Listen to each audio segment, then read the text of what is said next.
মঙ্গলবার সকাল ৮টা, যেখানে ২৪ ঘন্টা খোলা থাকার কথা সেখানে তখনও তেলের পাম্পগুলো খোলেনি। প্রায় শুনশান ঢাকা নারায়ণগঞ্জ লিংক রোডের প্রাইম ফিলিং স্টেশন। সকাল ৯টার দিকে পাম্প স্টেশনটি খোলার পর রেশনিং পদ্ধতিতে শুরু হয় তেল সরবরাহ। চাহিদা মতো তেল না পেয়ে অসন্তোষ প্রকাশ করেন গ্রাহকরা।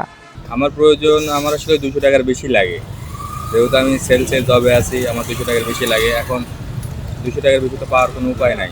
আমার চাহিদা ছিল ফুল ট্যাঙ্কি, আমি এখন পাইলাম আর কি 200 টাকা তেল পাইলাম, যে গাড়ি তো বন্ধ হয়ে আসছিল। আর 5টা হইলে ফুল হয়ে যাবো। দেন না ভাই, আর 5টা দেন, আমার একটু ট্যাঙ্কিটা ফুল আমি করি। 20টা পাইছি, 20 লিটার। পাম্পের যেই কটা পাম্প ছিল প্রত্যেকটা দিয়ে গেলাম, প্রত্যেকটা রশিদে বন্ধ। জিজ্ঞেস করলাম ভাই সমস্যাটা কি, কয় তেল না।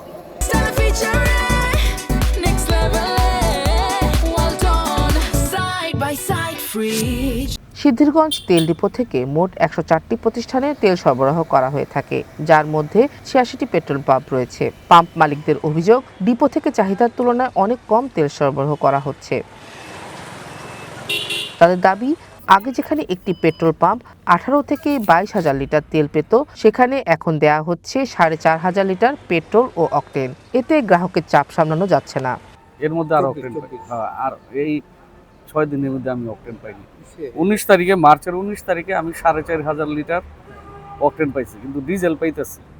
পাম্প বন্ধ রাখছি, অকটেনের কাস্টমার ঝামেলা করে, না দিলে পাম্পে সিন ক্রিয়েট করে, বিভিন্ন করে পোলাবান্ধে গায়ে হাতও তুলছে, এরকম।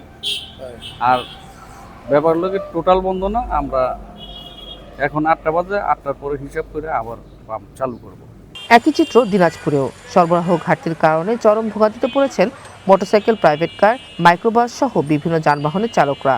প্রয়োজনীয় জ্বালানির জন্য এক পাম্প থেকে আরেক পাম্পে ছুটে বেড়াচ্ছেন তারা। ঘন্টার পর ঘন্টা ধর্ণা ও হয়রানির পর জ্বালানি মিললেও তার চাহিদার তুলনায় অতি নগণ্য। তেল দেওয়ার কথা ছিল, একবার বলতে 10টা, একবার বলতে 11টা, একবার বলতে 11:30, এভাবে মানে সময় ক্ষেপণ করছে। আমি শহরের বাইরে থেকে আসলাম, মোটামুটি ওগুলো তো অনেক জ্যাম, অনেকগুলো পাম্প হচ্ছে বন্ধ আছে। সরবরাহ ঘাটতির কারণে চরম ভোগান্তি পোহাতে হচ্ছে ডিজেল চালিত বেসরকারি প্রাইভেট অ্যাম্বুলেন্স সার্ভিসের চালকদের। জ্বালানির অভাবে জরুরি চিকিৎসার জন্য রোগীদের দ্রুত হাসপাতালে পৌঁছে দিতে হিমশিম খাচ্ছেন তারা। পাম্পে যাওয়ার পরে তেল দিচ্ছে না, অনেক সময় ডেড বডি নিয়ে, রুগী নিয়ে বিভ্রান্তি পড়তেছি। এই পাম্প থেকে ওই পাম্প, ওই পাম্প থেকে ওই পাম্প, তেল দিচ্ছে না।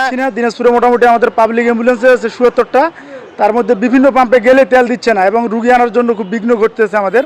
তবে সরকারি হাসপাতালের অ্যাম্বুলেন্সে জ্বালানি সরবরাহ রয়েছে আগের মতোই স্বাভাবিক। বলা হচ্ছে, ডিপো ও রেশনিং পদ্ধতিতে সীমিত পরিমাণ জ্বালানি সরবরাহ করার কারণে পাম্পগুলোতে সংকট তৈরি হয়েছে। তেল তো যেটা আসতেছে রেশনিং সিস্টেম ভাবে কোম্পানি থেকে দিচ্ছে। আমাদেরকে যেটা দিছে, আমরা কালকে পেট্রোল বিক্রি করছি, কালকে পেট্রোল শেষ, আজকে এখন অকটেন চালু হয়েছে, মাত্র 2000 লিটার তেল দিছে অকটেন। সরকারের তরফ থেকে বলা হচ্ছে, দেশে পেট্রোল ও অকটেনের কোনো সংকট নেই, কিন্তু তারপরও পাম্পগুলোতে কেন এই সংকট, সেটি এখন বড় প্রশ্ন। অনেকেই মনে করছেন এটি কৃত্রিম সংকট, যার পেছনে থাকতে পারে জ্বালানির দাম বাড়ানোর পায়তারা সহ অন্য কোনো কারণ। Sheikh Nigar Sultana, one national desk.